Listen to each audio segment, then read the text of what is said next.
女生月入3000块钱，在酒店里面当服务员。 한 달에 3,000위안 벌면서 호텔에서 일하는 여자애가 월 7,000위안 버는 배달남을 무시한다니.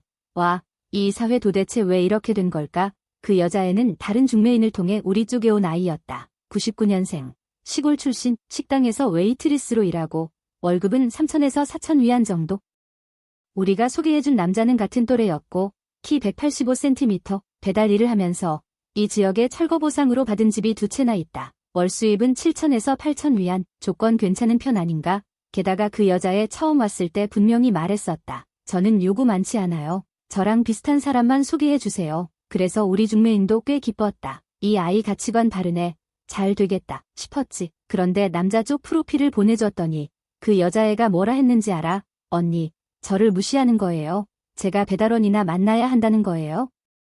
이 얘기 듣고 나는 정말 이해가 안 됐다. 그래서 물어봤다. 그럼 너는 어떤 남자를 만나야 한다고 생각해? 그랬더니 하는 말이 저는 연애할 때 위로 올라가야 한다고 생각해요. 아니, 이게 위로 올라가는 게 아니라고. 내가 한 달에 3, 4천 버는데 상대는 7, 8천 벌고 집도 2채 있고 부모님은 장사하시고 대출도 없고 부담도 없고 이게 상향 아닌가?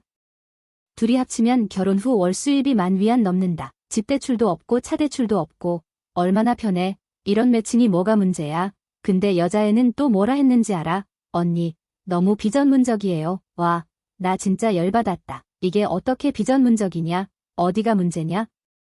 짝을 찾을 때는 상대방 조건만 따질 게 아니라 자기 자신도 뭘 줄 수 있는지 봐야 한다. 그게 이타성이다. 자신은 아무것도 내놓지 않으면서 상대에게만 요구하는 건 자격이 없다. 이타성이 있어야 비로소 상대에게 요구할 자격이 있는 거다. 原来我在国内从头到尾都是个舔狗。 나는 모로코에서 아내를 데려왔다. 결혼 비용은 고작 3,500위안. 사실상 거의 돈 안 쓴 셈이다. 내 아내는 매일 빨래, 요리, 청소 다 해주고 내가 집에 돌아오면 발도 씻겨주고 마사지도 해준다. 가장 중요한 건 돈 한 푼 안 쓴다는 거다. 나한테 돈이 없으니 하루 한 끼만 먹고도 잘 지낸다. 정말 키우기 쉬운 아내다. 많은 중국 남자들이 여기까지만 들으면 이렇게 말한다. 이런 여자는 보물이다. 중국에서는 절대 못 구한다. 하지만 솔직히 말해, 외국에서는 이런 여자들이 정말 흔하다. 그들의 꿈은 단 하나, 밥 굶지 않고 안정된 생활이다. 밥을 못 먹는 건 큰 고통이지만, 배가 부르면 새로운 불만이 생긴다. 많은 여자들이 바로 그 전형적인 배부른 사례다. 하루 종일 쓸데없는 불만을 찾고, 이미 사회적 지위가 높은데도 또 여권 타령이다. 중국 여성들은 사실 많은 특권을 갖고 있다. 그런데도 점점 더 만족을 모른다. 원하는 게 끝이 없다. 결과적으로 어떤 현상이 생기는가? 결혼 비용이 점점 치솟는다. 남자는 집, 차, 예물까지 다 준비해야 한다. 못해주면 여자 쪽은 바로 거절한다. 결국 돈 있는 소수만 인기가 폭발하고 가난한 남자들은 아무도 거들떠보지 않는다. 가뭄에 죽는 자, 홍수에 떠내려가는 자라는 말 그대로다. 왜 아랍권 여자들은 결혼할 때 조건이 없을까? 사회적 지위가 낮기 때문이다. 집 밖에 나갈 때 금 장신구를 두르고 낯선 남자와는 접촉도 금지된다. 그러니 남자 입장에서 여자를 얻는 비용이 터무니없이 싸다. 예를 들어 싱가포르.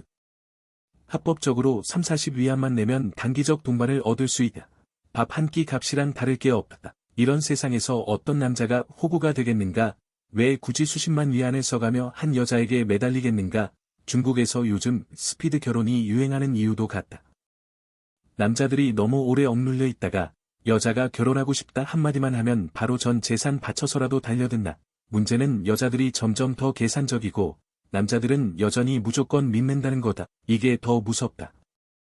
앞으로 더 많은 남자들이 결혼을 포기하거나 결혼했다가 재산 다 털리고 끝낼 것이야. 90년대생, 00년대생이 결국 가장 큰 희생양이 될 거다. 我有一个很强的预感，今年好多女生着急要结婚。 요즘 내 예감이 참 강하다. 많은 여자들이 조만간 결혼에 조급해질 거다. 남친에게 돈 빌려서라도 예물금 채우라 압박할 거다. 하지만 많은 남자들은 이미 지쳤다. 못 해먹겠다 하고 그냥 포기한다. 결혼도 연애도 하지 않는다. 내 예감으로는 앞으로 3년 안에 여자들이 거꾸로 남자에게 따질 거다. 나 이제 돈 안 따져. 왜 아직도 결혼 안 해? 왜냐면 지금 중매 시장은 불균형이 심하다. 여자가 남자보다 훨씬 많다. 근데 남자들은 안 나선다. 다 더딘 거라니까. 몇 년 지나면 많은 여자들이 나이를 먹고 젊은 애들은 오히려 아저씨를 받아들이고 그 결과 나이 든 여자들은 더 힘들어진다. 옛날 홍콩 여배우들처럼 될 거다. 처음엔 기준 높게 잡다가 나이 들면 결국 외국 늙은이랑 겨우 결혼한다. 앞으로 많은 여자들이 기준을 계속 낮출 거다. 집 없어도 예물 없어도 심지어 월세 살면서라도 결혼하려 할 거다. 그저 시집가고 싶다는 이유로. 단, 이건 내 개인적인 예감일 뿐이다. 앞으로 정말 그렇게 될지 두고 보자. 大家好，我是92年的。 안녕하세요. 저는 92년생. 올해 33살입니다. 아직도 미혼이에요. 사실 부모님과 연락하는 것도 무섭고 친척들 모임도 두렵습니다. 거기서 받는 압박이 너무 크거든요. 솔직히 말해 저 못생긴 편 아니에요. 수입도 괜찮고 직장도 있어요. 그런데 왜인지 인연이 안 오는 것 같아요. 젊을 때 연애도 몇 번 했는데 돌고 돌아도 다 안 맞더라고요. 이제 나이가 이만큼 되니 심리적 부담이 더 커졌습니다. 매일 출근하고 집에 오는 게 전부. 과연 나는 언제쯤 맞는 사람을 만날 수 있을까? 에휴, 그냥 인연에 맡겨야죠.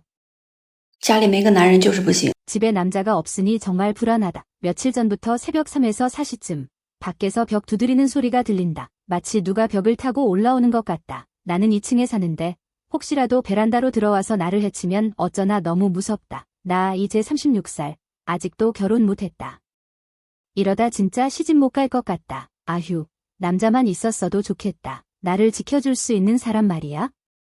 给大家分享一下我现在此时心里的一个想法和状 지금 제 마음 상태를 솔직히 얘기할게요. 저는 94년생.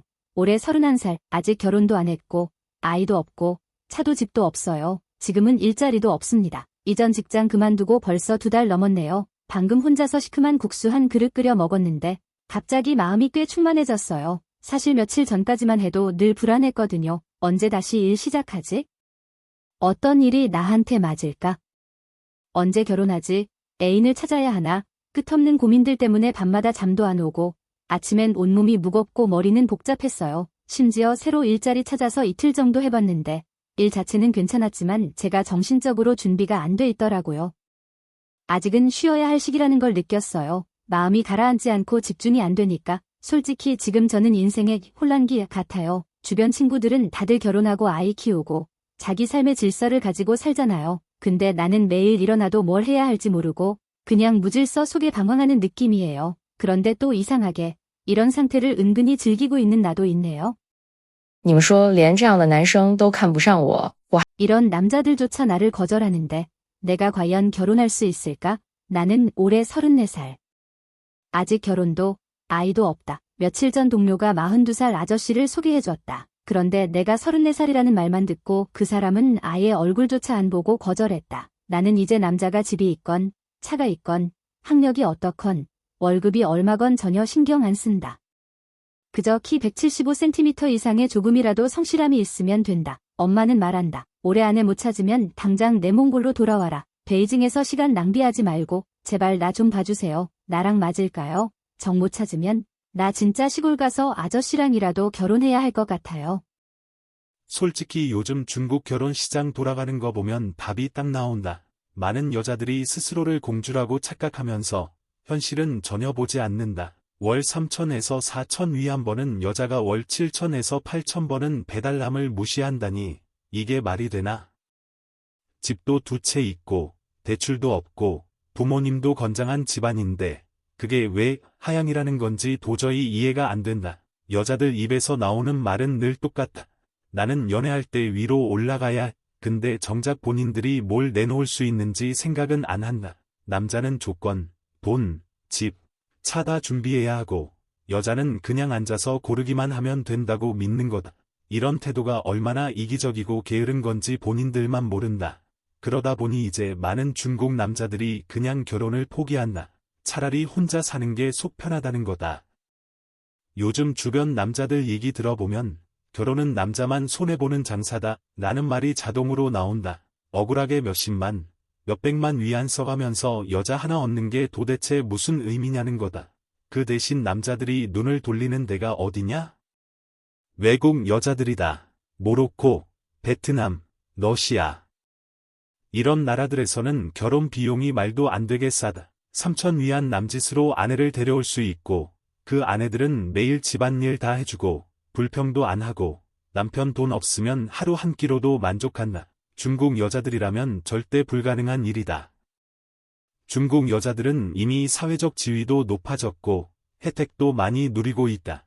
그런데도 더만 외친다. 끝이 없다. 집도 원하고, 차도 원하고, 예물도 원하고, 심지어 남자가 부모까지 책임져야 한다고 생각한다. 결국 돈 있는 소수 남자들만 몰리고, 평범한 남자들은 아예 시장에서 밀려나 버린다. 근데 진짜 문제는 이제부터다. 시간이 지나면서 여자들이 나이를 먹고, 결혼 정년기를 놓치면 상황이 뒤집힌다. 지금은 남자 조건 따져야지 라고 큰소리치던 애들이 몇 년 뒤에는 집 없어도 괜찮아. 월세 살아도 괜찮아. 그냥 시집만 가게 해줘. 이렇게 매달리게 될 거다. 이미 후회하는 여자들이 슬슬 나오고 있다. 중국 남자들? 더 이상 호구 안 한다. 그냥 혼자 살거나 차라리 외국 여자를 택한다. 적어도 그들은 진심으로 남편을 존중하고 같이 살아갈 의지가 있으니까. 결국 중국의 대령녀들은 점점 더 설 자리를 잃게 된다. 나이 들어서야 현실 깨닫고 후회해도 이미 늦다. 그때는 남자들이 다 떠나버린 뒤다. 이제 남자들이 말한다. 차라리 혼자가 낫다. 차라리 외국 여자가 낫다.